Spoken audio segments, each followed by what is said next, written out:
WCB Podcast, your source for all things Chicago Blackhawks and everything hockey. With your host, Jarom and Tanner. Let's do it. Jarom and Tanner. All right, it's another edition of the WCB Podcast. It's Jarom, it's Tanner. What's up, bud? Nothing. Just, bored. Bored? Well, listen to this. Your boredom is going to come to an end as tonight, well, this afternoon, technically, the Chicago Blackhawks will take the ice in not only their season opener, but as the opening night for NHL hockey. We made it through the summer, through the bullshit, dog days, no news. It's exciting. Fucking let's go finally. There's a lot of a big lull, it felt like, during the summer when, this past week we've kind of got a few bangers coming out. Dude, so much has just happened. I mean, we're focusing on Hawks talk this episode. But yes, just a few quick notes. You had McDavid re-sign this year for 2 years at the exact same contract. Yep. You had Wallman signing 7x7. You have chaos in the preseason. Teams like multiple games going like 100 plus penalty minutes with suspensions and fines and everything. It has just been goddamn chaotic, and it doesn't even matter yet. Doesn't even matter. Nope. None of it matters. It's funny. Like the Wild were also handing out contracts still because they got Gustafson locked up now. Fucking everybody was getting like contracts. All the RFAs were getting locked up. I mean, Kirill, I think we talked about last time, but like Jesus. You know what's funny? I'm looking at like the signings by like date, and it goes Anthony Stolarz, and then it goes Kirill Kaprizov. And Stolarz, his 4-year contract is worth $15 million. So Kirill's 1 year of his 8-year contract is worth more than Stolarz's 4-year contract. It's so stupid, man. I mean, I've said it before. I like Kirill. I just don't think that's the guy you spend that money on. But whatever. Yeah.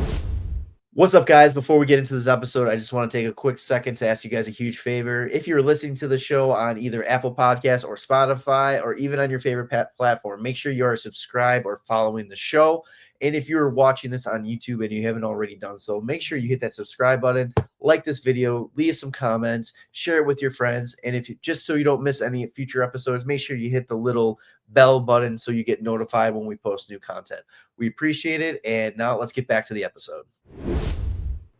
But like we said, this is Hawks Talk, and we have been dying to talk Blackhawks hockey. It's been 4 weeks of every other team and every other division and every other conference, and now it is time to talk Chicago Blackhawk hockey.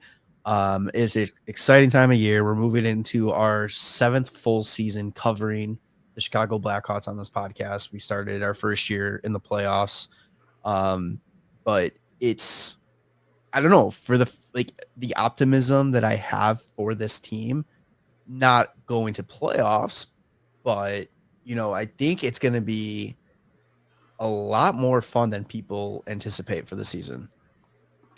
Yeah.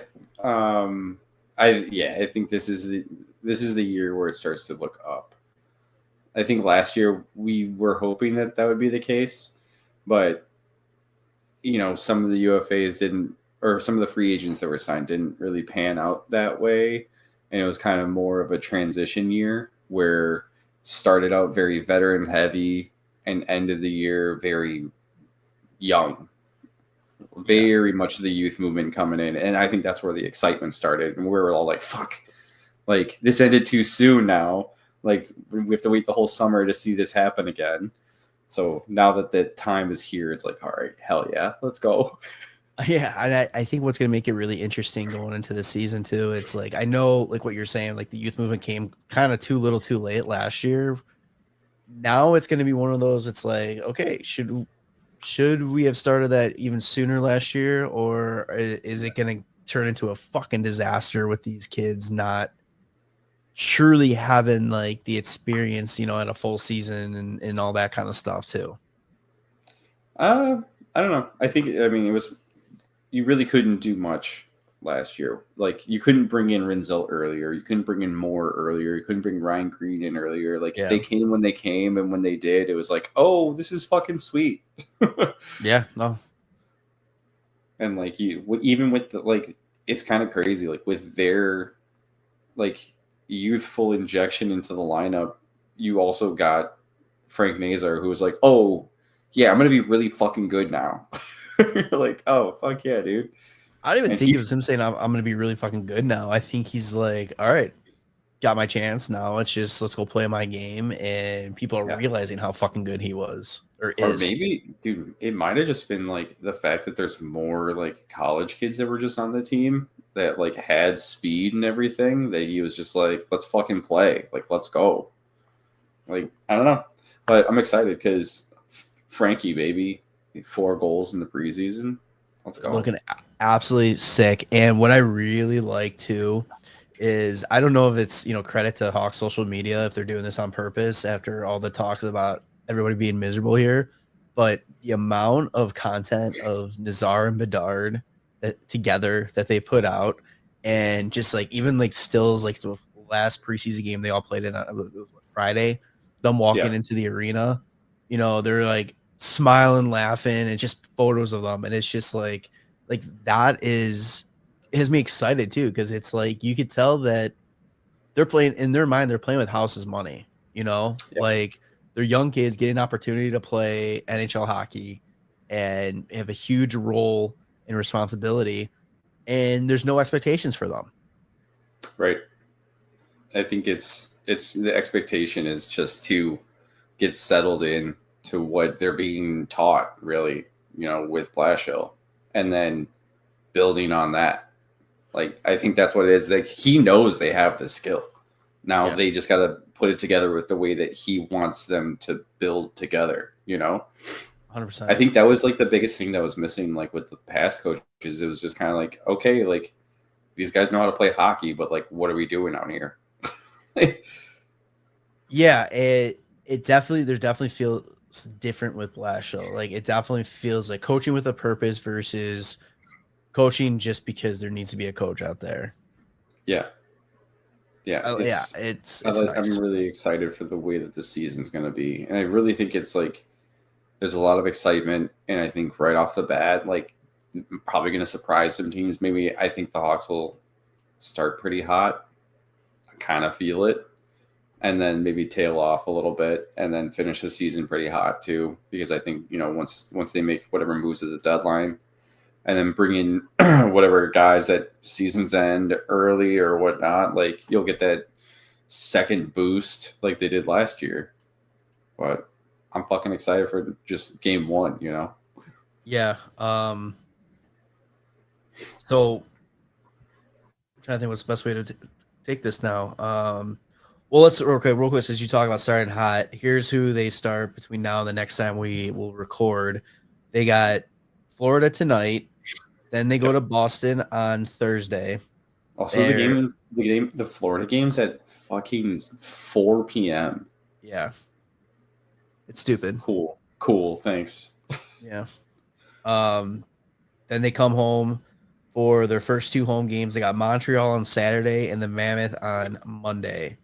So it's going to be a good test for them to start off, because it's like obviously got the defending Stanley Cup champions who want to prove that a three-peat is possible regardless of the injuries and all that kind of stuff. You have Boston, who aren't going to be as good, aren't going to be a playoff team, but Boston's the type of team that in their mind they're a playoff team regardless, so they're going to go out there to prove something. And then you got Montreal trying to prove that they weren't a fluke last year. And then you got Utah, who is trying to just announce to the league that we're not the Coyotes anymore. We're pushing for playoffs, and we're doing this big and doing this right. So it's an interesting test to start off the season, the first 4 games. Yeah. It's gonna be pretty fun. With that being said, they're going to go 4-0 and outscore their teams 45-0. I like that. That's good. Bold prediction. average over 10 goals per game. That's pretty sweet. Yeah. So it's just because they're going to put in 30 against Florida and then 5 each against Boston, Montreal, and Utah. I just want Bedard to pull a geeky on Seth Jones tomorrow or tonight, this afternoon. Oh yeah, just break his ankle and just fucking bar down, filthy goal. I was gonna say, or make it like a nice pass for the goal. No, I want Bedard to just make Seth Jones look stupid and put that puck in the net on his own. Yeah, that'd be cool. That'd be pretty cool. Let's take a look at the opening night roster. Forwards, it pretty much was what we saw on Friday. You have Bedard, Bertuzzi, Burakovsky, Dach, Dickinson, Donato, Foligno, Green, who was actually a surprise. Slager got put on the IR today, and they recalled Green from Rockford, so he makes the opening night roster. Lafferty, Mikheyev, Nazar, Reichel, and Teravainen. How long Reichel is going to be with the team is still up in air. There's still the whole discussion about him possibly being dealt. Although I thought it would have happened by now, so I think it might be a little bit. It's like, just on that real quick, to me, it's if it's well aware that he's available and you're not getting like anything of value, like I don't see the harm on just like, letting him play the year out, see if anything can like click. And if it can, maybe somebody bites a little bit harder on a trade, or maybe it's like, oh, okay, like now he's got it. Okay, great. Like he could be a big piece of the lineup. Like, or you just let him fucking walk at the end of the year. Like, I don't know. Yeah, I don't understand the not playing him part of this, but we'll get in the lineup here. Lineups from practice in a second here. The defensive group they're starting with, Crevier, Del Mastro, is it Grizzlick? Sure. Is that what it is? I think it's like Grizzlick. I think everybody just says Grizzlick though. Okay, so he signed a 1-year deal, turned a PTO to a 1-year, $1 million deal. Levshunov, Murphy, Rinzel, and Vlasic. Vlasic is not playing in the season opener after suffering an injury in the preseason. And actually, I was pulling up the lineups, and I saw this quote from Ben Pope. Alex Vlasic had a moment of panic in Minnesota when he looked down and saw his leg bleeding pretty good. He thought he might take a step and his Achilles would snap. Unfortunately, the cut missed that. He said he still couldn't walk for a few days, but he's feeling better now and is to be determined. It says to be determined for tomorrow's game, but we do know he's not playing tomorrow. Yeah. He also said Slaggert probably won't need much longer than the minimum IR stint, but he's not on the 2-game road trip. Mm. And then the goaltenders, Spencer Knight and Arvid Soderblom. Nice. So that is the opening night roster. So just looking at that, any surprises from you about people who made it or people who may not have made it? No, that's kind of like who I was really hoping. I honestly do.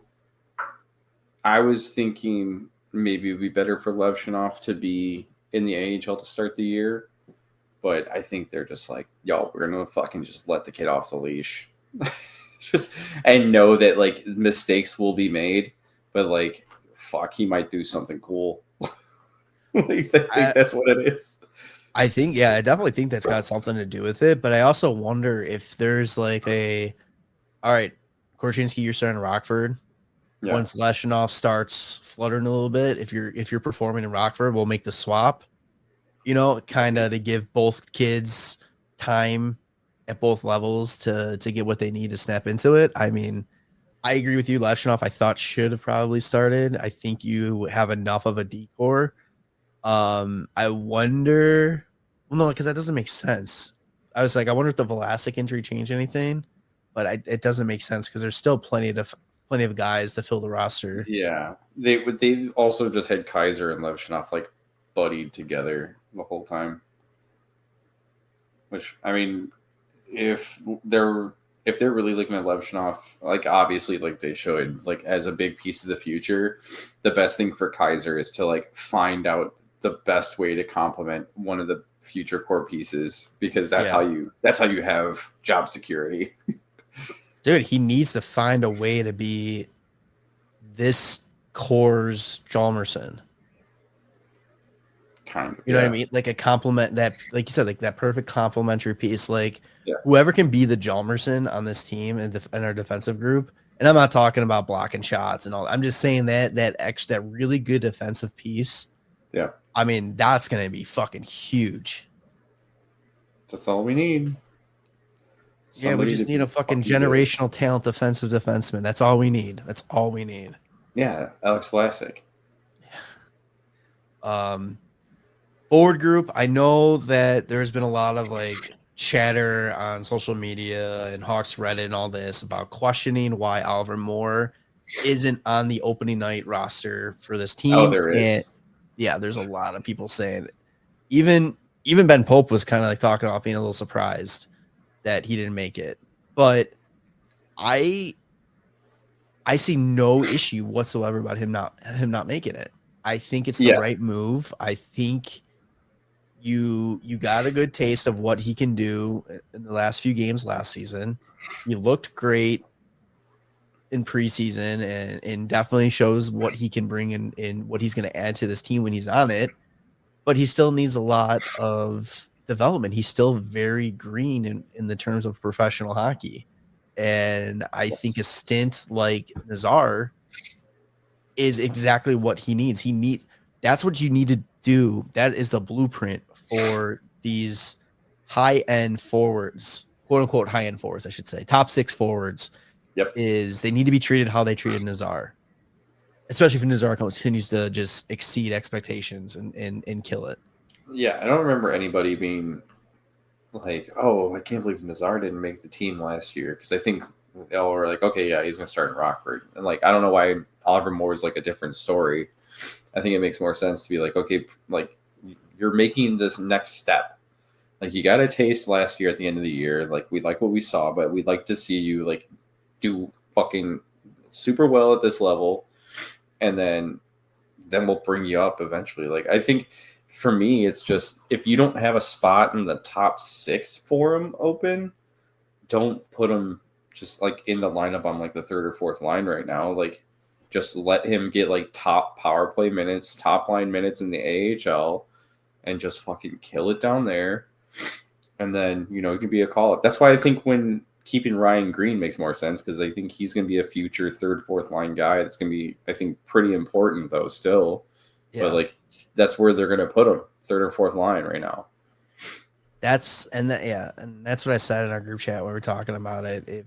If you vision this a certain player in a certain role, it's going to do them no good to play him in a different role just to have him on the big club. Makes no sense to me. So, and that's why I'm excited to see Ryan Green, like you said too, because I mean, we were talking about it today earlier, and you're like, if he could be like the Dave Bolin for this team, and I was like, oh shit, that would be fucking awesome. Yeah, his skill set is a lot different from Oliver Moore, and I do think Ryan Green is like a little bit more NHL ready than Oliver Moore is right now, which I think makes sense. How many years did Ryan Green play college? Did he play the full 3? 3? Yeah. Yeah. So I mean, I know that's not professional hockey, but I mean, it's still, good experience. Yeah. We're seeing like how important college hockey has been to a lot of these players going into the NHL and how they succeed a lot better coming out of college hockey versus the CHL. Dude, it's insane, like the switch that's happening with that. Yeah, I like it. Yeah, I think it's great. Me too. All right, let's look at the practices or the lineups in practice yesterday or today when we're recording it. Pretty much what we saw in the preseason when like all the big guys were playing together. Donato Bedard, Burakovsky, Teravainen, Nazar, Bertuzzi, Dach, Dickinson, Mikheyev, Foligno, Green, Lafferty with Reichel mixed rotating in that 4th line. Defense, you get Grzelcyk, Rinzel, Kaiser, Levshunov, Del Mastro, Murphy, and Vlasic and Crevier skating as like the fourth D pair. Obviously, Spencer Knight's going to get the start. He's the number one guy. You're playing against his former team that traded him. Of course, he's going to get the start. Fucking revenge tour, baby. Let's go. Yeah. Power plays in practice were first unit was Bedard, Rinzel, Teravainen, Nazar, Bertuzzi. PK1 was Dickinson, Mikheyev, Murphy, Del Mastro. I don't know why he tweeted it like that and didn't do like whatever. Oh, that's weird. But yeah, I mean, I don't hate this lineup. No.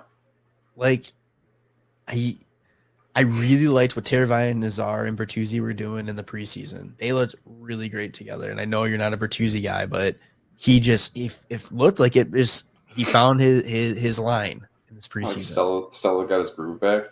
Yeah, exactly.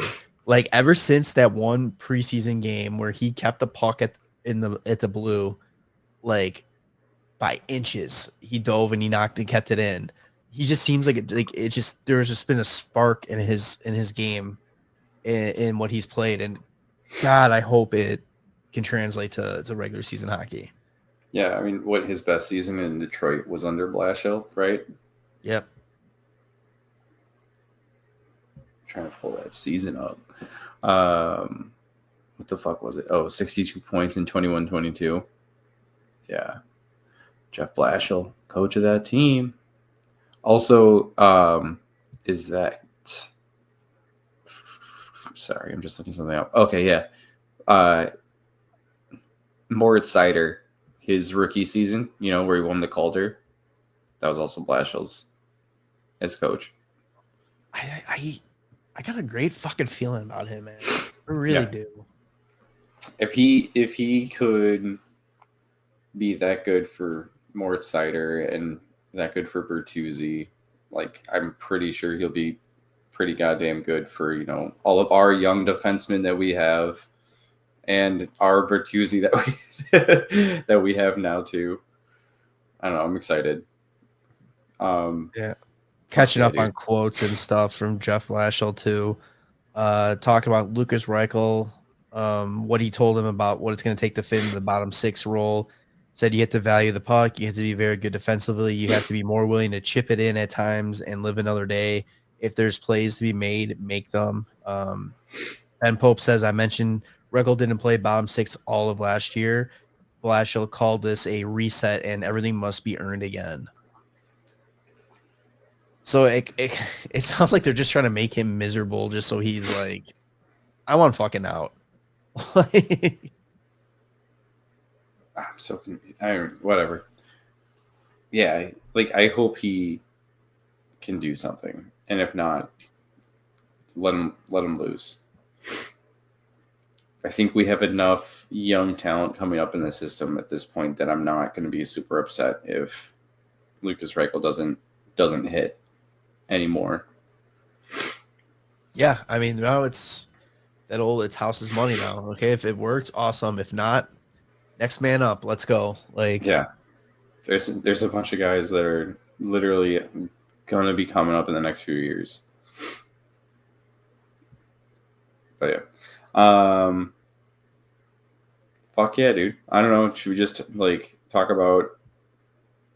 I don't know what to talk about. Like, this team is going to be fucking flying under the radar the whole year, I think. All right, well, let's move into expectations then. Realistically, you can pick a player. You want to talk like a certain player, what his season I was thinking about is I'm going to go name the players that are going to be in the lineup from last year. And you let me know if you think that they're going to have more or less or just about the same points that they had this past season. Let's do it. So I'm just going to go in order of most points. So obviously Bedard 67 points. Yep. Ryan Donato 62 points. I think he's going to be about the same. Yeah, I do too, which isn't bad because if he's still around 30 and 30, dude, Ryan Donato is sick. Solid player, and he looked in the preseason too. Honestly, I'd be happy if him going 20 being the 20 goals and seeing an increase in assists. But I still think playing with Bedard and Bedard being the playmaker, I still think he's got a chance at 30 goals. I just hope people don't see him score 22 goals, 23, mid 25 or less, and be like, oh, we pay this guy for nothing. Dude, that was not a fluke, but it's like that was the first time he scored 30 goals in his career. Yeah, I just think given the opportunity and then the change in his training, like really, like he had a great year because of that. And I think now that he took like the reins and that opportunity and he's going to be given it again, I think he's going to be able to do it again. I'm not going to be surprised either way. If he hits 30 or more, I'm not surprised. If he doesn't hit 30, the only way I'll be surprised if it's less than 20. 50. I'm just saying, he's going to hit 50. That's the only thing that I'll be like, what the fuck, is if it's less than 20. 50 goals. Yeah. Ryan Donato, 50 goals, lock it in.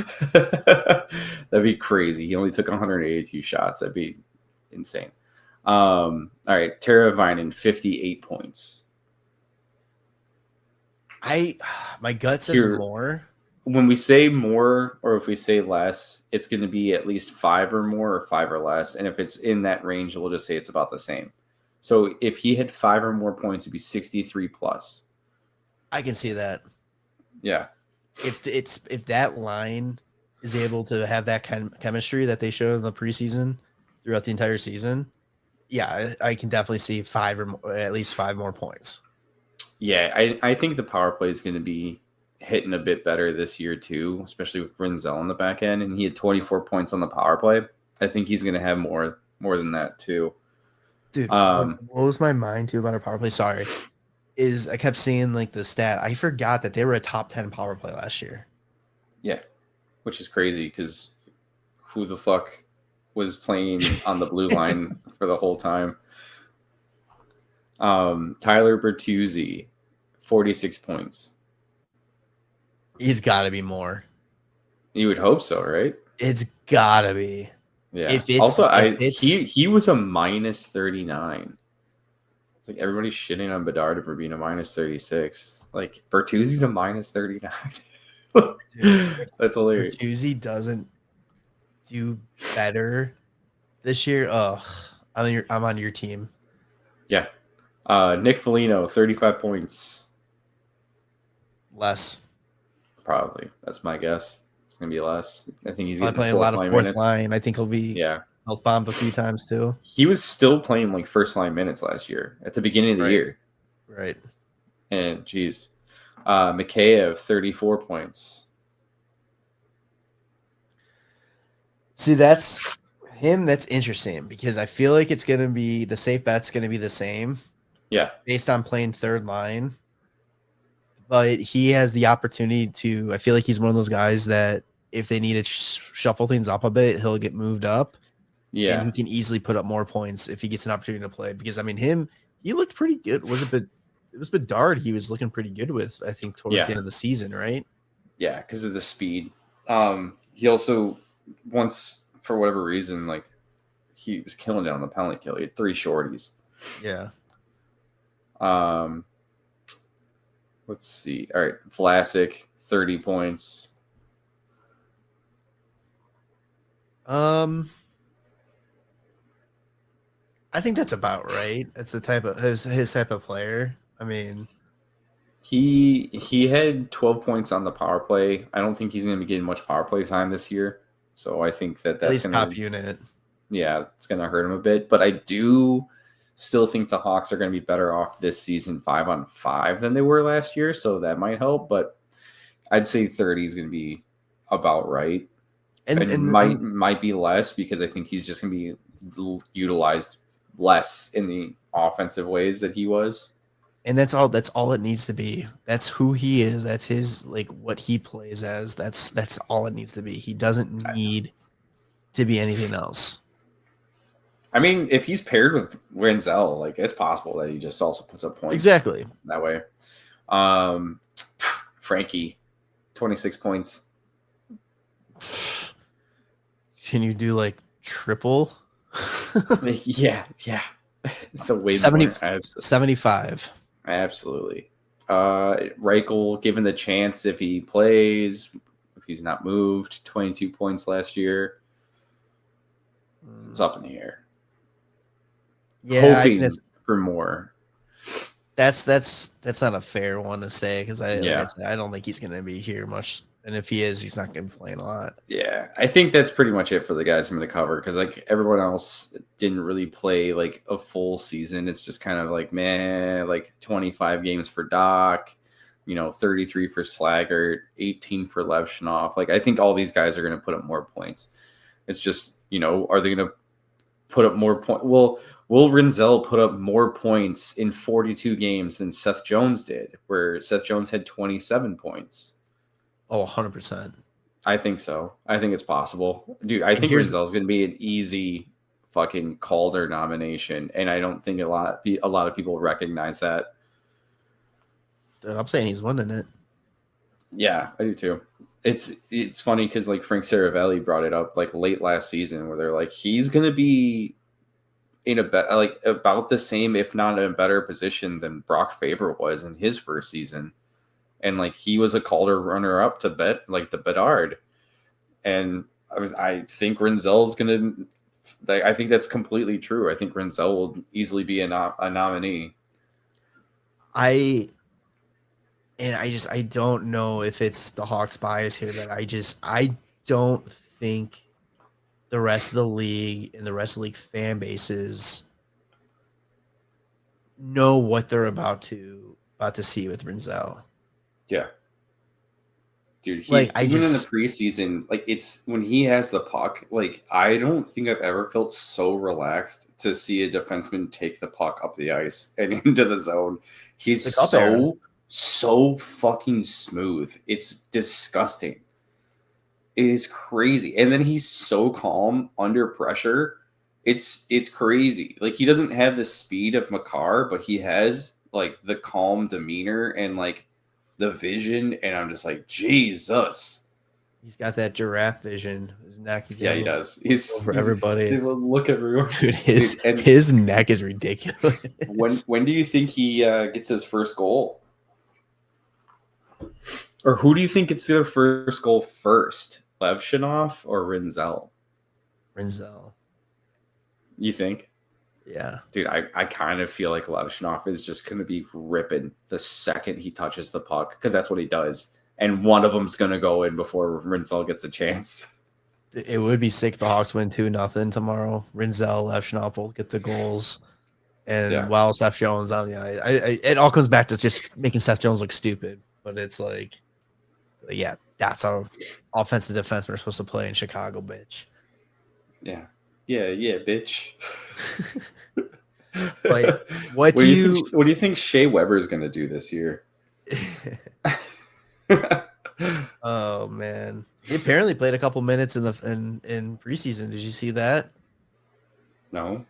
At one of the home games on the jumbotron, while they show like time of players on the ice and their time of ice, they had Shea Weber up there. They had S. Weber and had like 22 minutes of ice time.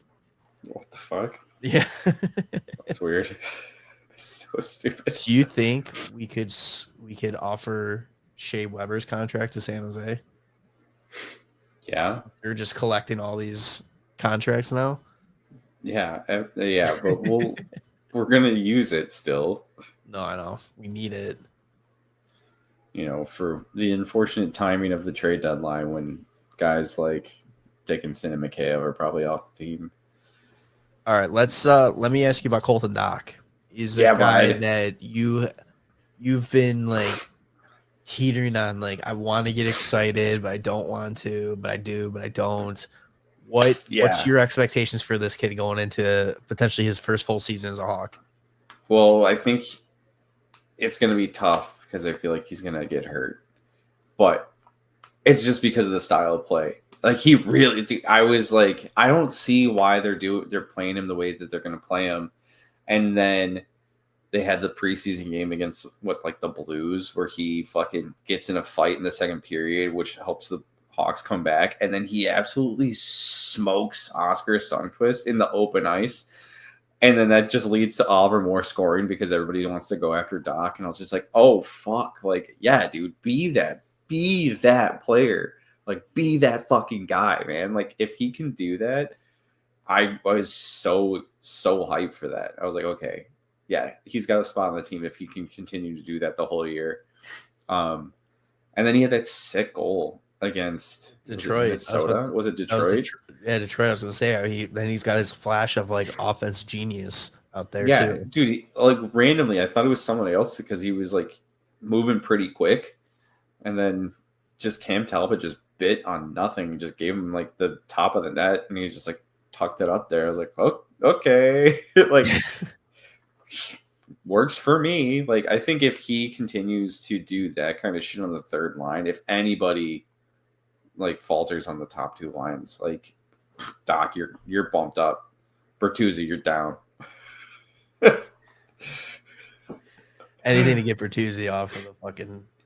I just if Colton Dach can play that way for a big portion of the year, it's gonna be tough because it's like, you know, such a draining style of play and so physical. You can get hurt easily. But if he can do that, I think he definitely earns a spot in the top 6. Because, geez, just fucking chip and chase and banging bodies in the corner. Like, fuck yeah, dude. Like, that's awesome. All right, I'm going to read off some players. And I want you to tell me if they play this year for the Hawks. And we'll say 5 or more games. Like, none of this, like, one, oh, a guy's hurt. You got to come up. Like, do you think they're going to actually get some time in the NHL? So, like, for example, start Oliver Moore. Yeah. Okay. Do I have to say, like, how long I think they're going to be up? Like, no. Oliver Moore's, like, the first call-up, like, for injuries. And then he's also going to be, if there is no injuries somehow, he'll be the first guy called up after the trade deadline. How about Gavin Hayes? Probably not. Nick Lardis. I'd love to see it, but honestly, I think he probably spends the year in the A. All right. I'm trying to think of other names that were just like interesting. They were kind of floating there. Aiden Thompson. Aiden Thompson. Same situation as Nick Lardis. I think like they will spend the year in the A. I feel like the Rockford's going to be pretty sick though. Rockford's gonna be fun. Like, yeah. I'm like watching the schedule to see if there's like a Wolves Rockford game on a weekend or something to go check it out, because I think that's gonna be a lot of fun. Should have did it last year when you had all these guys down there with Nazar and Lashinoff and all that, but yeah, you win some, you lose some. Yeah, that's really kind of it for like guys that I think are like Korchinski. I mean, that's got to be a given. Especially after Connor Murphy gets traded. Oh yeah, unless they want to stick with a more defensive player and they bring up Nolan Allen, and then they just let Korchinski marinate. I'm still excited for Korchinski. That's all I'm going to say. I know a lot of people are like, how is he not on the Hawks roster already? It's like he's fucking 21 years old. Just like relax. And then in goaltending, how many starts does Drew Kamesa get this year for the Hawks? Ooh, I don't know. I think that's just like he's just an injury call up, and I don't know, maybe 1 or 2. Because, like, that's all he was only brought up for, what, like 2 games last year, right? Yeah, I think he only played 3 games maybe. He was up with the team, but he only played 2. He was up for 2, played in 2, where he played in relief, and then he played against the Devils. Oh, he didn't get 2 starts? Oh, no, he only got 1, yeah. And it was, like, back-to-back, I think? Yeah, he faced 2 shots against the Islanders. Yeah. And then he started the next day. Yeah, lost or had 4 goals against the fucking fraud Devils. Yeah, he played really well until they scored. Yeah. I remember that. All right. Any other expectations or predictions for the Hawks this season? I mean, honestly, I just think that with so many people saying they're going to be dead last in the league, I honestly don't think that they come in dead last, and I'm not too sure they're going to actually be in the bottom three. I think there's a lot to look forward to with this team, and it has a lot to do with the youth. Yeah, it's also Burakovsky could sneakily have a really good year because a lot of people think that he's bad when he was just struggling with injuries.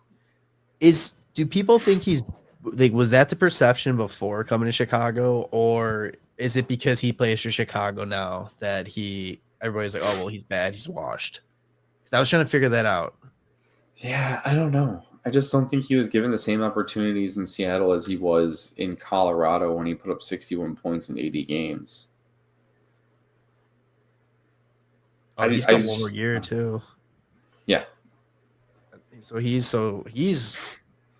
God, I hope he does well because he ain't going anywhere this year at least, unless he tears it up and we can sell really high on him. Yeah, that's true. If like a playoff, like I don't know, a Colorado fucking comes calling, who knows?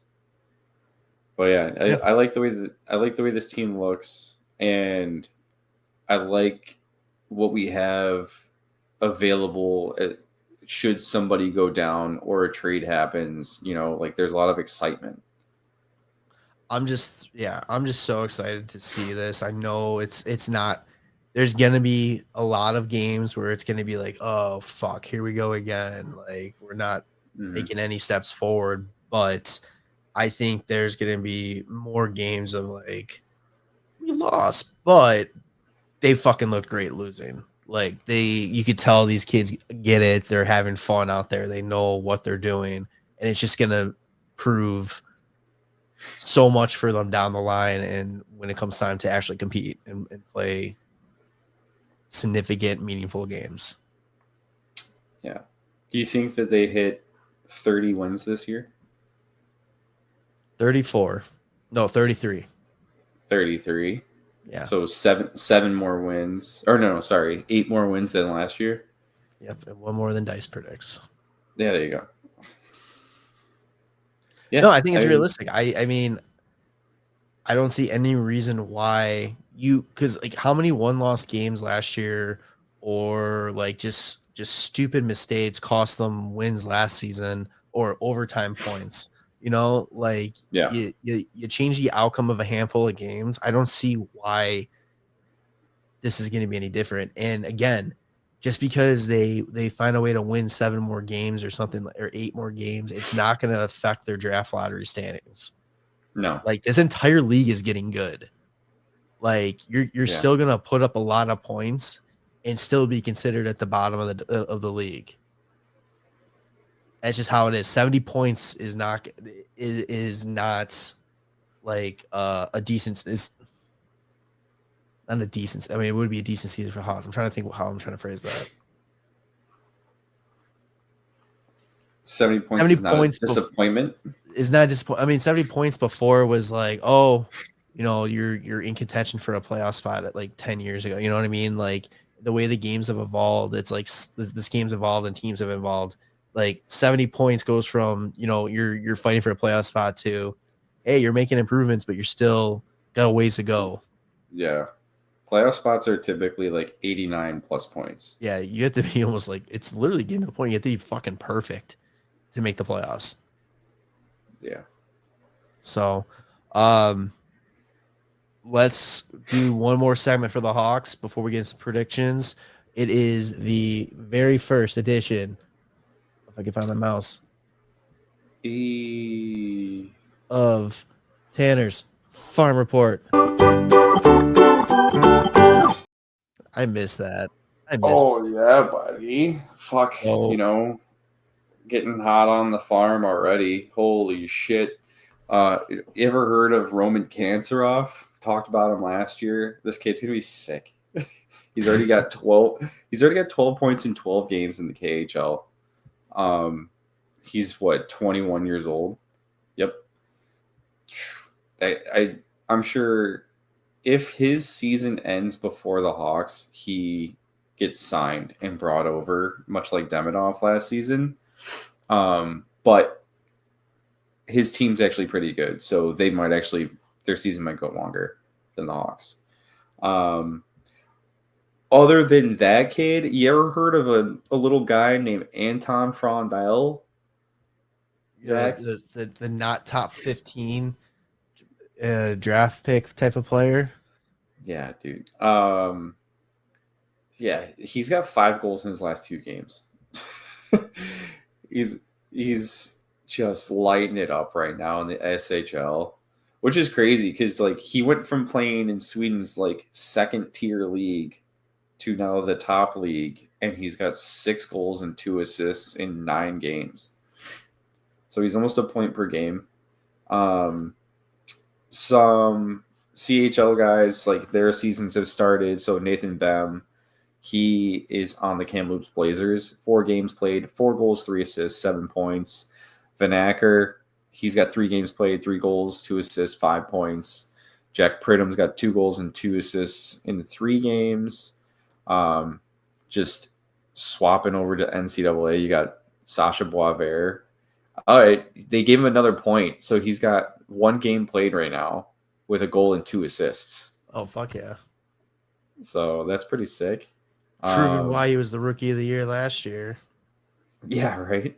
Vaslav Nestrasil, he's got 1 goal in his first 2 games at UMass. And then like AJ Spellecy's got like 2 assists. I wish Spellecy could have gone NCAA. I'll tell you that. Mm-hmm. But he had already signed the contract with the Hawks before that all that stuff was, available. I wish that all of their CHL prospects could go NCAA, but right now the only one that's in the CHL that's going to go NCAA is Jack Pridham. That, at least that's what I know of. And he's going to go to Boston University next year. He's Kitchener, right? Yes. Yeah. So that's what it is right now. AHL hasn't started. So when that starts up, then there's going to be a lot more fun stuff to follow with like Oliver Moore, Korchinski, Ryan Green will be back there probably at some point. And especially the goaltending tandem too, that Drew Comesso and Stanislav Berezhnoi. I also forgot. Adam Gahan, 2 games played at University of Minnesota Duluth. He's got a 1 goals against average and a .951 save percentage. Jesus. Yep. So he's letting them 1 goal every 20 shots right now. That's kind of silly. Yeah, that's it.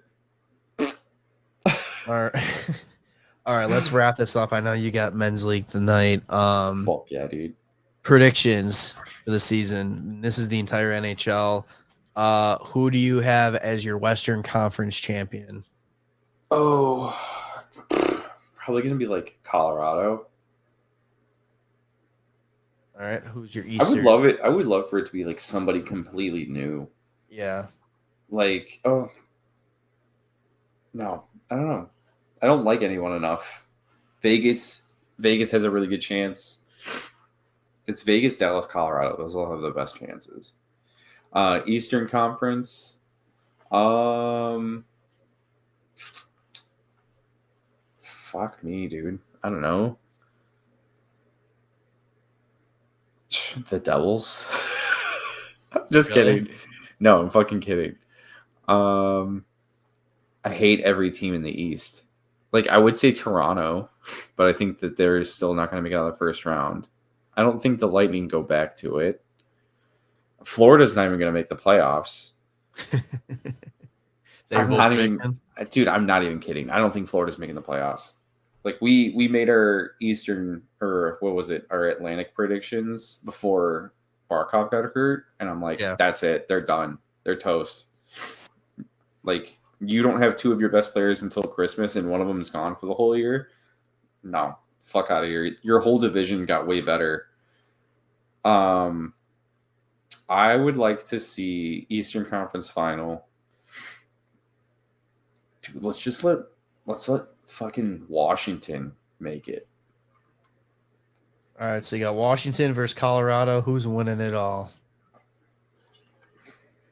Colorado. All right, so just because I'm trying to put this out in the universe and make it happen, I have Vegas out of the West, Toronto out of the East, and Vegas in 7. In overtime? In overtime. Yeah. In Toronto. I like it. All right. What if Washington goes out and wins the cup and Ovi's like, this cup's going to Russia and you'll never see it again. It's going into Putin's palace. I dare you to come and take it. Oh man, that'd be fucking the keeper of the cup all of a sudden decided to fall out a 6-story window and it's like, oh no, like Jesus Christ. I don't want that to happen to him, but like that's Russia. Individual awards. Oh yeah. Let's start. I wrote these down really weird, so let's start Norris Trophy. So best defenseman. Norris. It's going to be interesting because if Vancouver sucks and Quinn Hughes is good, he's not going to win it. But if they're good and make the playoffs, he's definitely going to win it. Dude, how sick would it be though, or how crazy would it be if it was like Lane Hudson? That was like what? Who? I don't know. Nobody's. Was that Adam Fox that won in like his second year? Or was that McCarr? Somebody won it. Dude, Quinn Hughes, Cale McCarr, and Adam Fox all showed up one season, and then it's been between the three of them like ever since. Yeah. They showed up in the same year, and then everybody's like, oh, I never knew that we could have even better defensemen than Victor Hedman. And it's like, oh, that's fucking crazy. Who won it this year? Was it McCarr? Oh shit! Yeah, right. I believe so. I'm gonna go. Quinn Hughes wins it this year. Hughes, okay. Yeah, because he's gonna do everything he can to will that team to the playoffs. I am going Zach Rowinski. Oh fuck, that's a good one too. Yeah, dude, he's sick. I think I really think he's gonna like just keep on improving from last year. Like I think that Columbus is gonna be sneaky good this year. Yeah. All right, let's go Calder for Rookie of the Year. Fucking Renzel. Doing Renzel? Yeah, I think it's gonna be between Renzel and Demidov. It would be amazing if it comes down to that and Renzel ends up beating Demidov. Yeah, that'd be cool. It would have been cooler if it was Levchinov versus. Dude, what if it's Renzel, Levchinov, and Demidov? I'm taking Renzel too because I really do think that he's gonna, like, a lot of people are like, oh fuck, like he's so good. All right, Vezina, best goalie. I'm going Ottinger. I'm gonna go Mackenzie Blackwood. Blackwood? Because I think he's set up perfectly to like have a monster year. All right, and then last but not least, the Hart for MVP. It's gonna be like Connor McDavid. I think that he's about to have like a Taylor Swift year where he fucking. Thank you so much for saying that. I have no idea what it means, but you know what I'm talking about.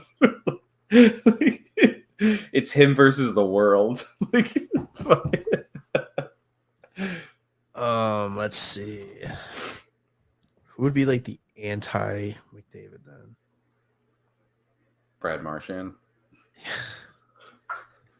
I'm gonna go McKinnon. Yeah.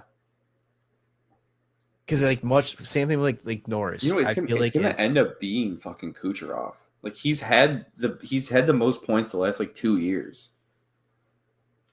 He's still super fucking good, but nobody talks about him because he's not McDavid or McKinnon. Well, especially if my prediction from the Atlantic comes true and Tampa just fucking.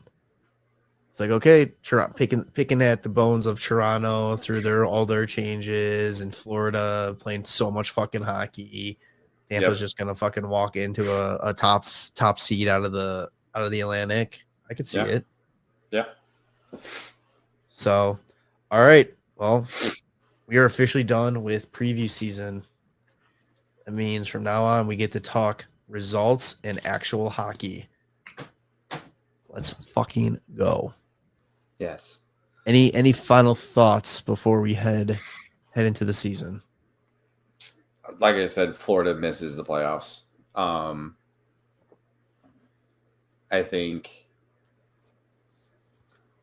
What else? I think Anaheim makes it. I don't even know if that's something I did before. I'm like constantly switching to like who I think is going to be where. Oh, that's right. I picked New Jersey to miss the playoffs altogether. Yeah, I can see that still too. Fuck you. I think Columbus is going to be surprising and might steal a top 2 spot in that division. My biggest thing is like I think Florida's missing the playoffs. I don't get why everybody still thinks Florida's so good without their best player. Like I could see like, you know, if you're missing your best player in Vegas because of the way that they were playing as a team, but like your best player was also not a fucking multiple time Norris Trophy winning player. Like missing out on like your best player who is the best defensive forward in the league as well is a huge difference. Yeah. Yeah, I had the Florida as a wild card team before all the injuries. And yeah, it's how they start, man. It's not even how they start. It's how Detroit and Montreal starts. Well, not even that, dude. Columbus, New York, like those teams just missed out too. I'm talking about through the division. I'm talking about like a division spot. Yeah, well, Ottawa. Oh, you're saying Ottawa and Montreal. Detroit. I have Ottawa as a second seed in the. Well, yeah. So Toronto, Tampa, Ottawa, Montreal, and Detroit all have a legitimate shot at a top 3 spot. Over. But I'm just saying though, like the thing with Detroit, I feel is like they always have the high expectations and they fucking start off like shit. Yes. They need to. They can't have that happen because if they don't start hot and Florida gets Kachuk back in December and they're able to play good hockey and make up ground, they just blew that. Like, you know what I'm saying? Like that's what they like. Montreal and Detroit, all these teams in the Atlantic that are bubble teams, bubble wild card, bubble like divisional spots. Yeah, they need to play phenomenal hockey while they can and take advantage of Florida losing 2 of their best players. Yeah, I think that'll happen. I mean, Montreal, you know, bringing in Noah Dobson and having a full year of Demidov, like they were at 91 points last year. I think that they can be right there, if not a few more points better.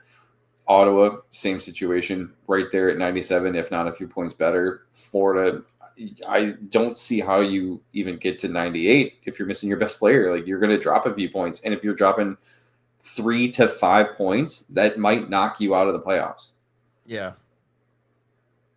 and I do think it's going to be more than 3 or 5 points. I think they're going to be in the 80s. I don't know, man. I agree with you like that. I wouldn't be surprised, but I also I can't count them out. Yeah, that's fine. I know that's what everybody's saying. They've proven they've earned the benefit of the doubt. Fuck Florida. I don't give a shit. I don't give a shit either. Like I hope they miss, but I'm just saying like I can't be like I'm not so like hellbent like yeah they're missing no matter what. I know they'll fucking find a way to claw in and get that last playoff spot And then that's where the fucking issue. That's where it becomes an issue because all you gotta do is get in, and then it's a free for all. Yeah, well, we'll see. Especially with the new rules, where you have to have a lineup that's cap compliant. Yeah, in the playoffs. That'll be a fun one to find out at the end of the year.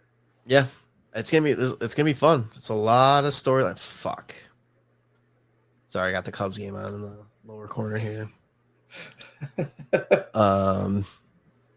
Down 4-3 now. Just gave a home run to William Contreras. That's right. All right, so a lot of fun coming up. It's gonna be a fun year. Hopefully, we'll get some more watch-alongs going, and we'll get some more guys to come on the show every once in a while too. Have some fun this year, but make sure to subscribe to us on your favorite podcast feed.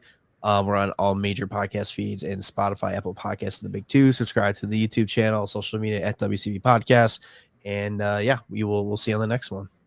All right, love you, boys. Bye. Thanks for listening to the WCB Podcast. Be sure to subscribe wherever you heard this podcast. To connect with Jarom and Tanner, check out the boys at WCB Podcast on all social media. We'll see you next time.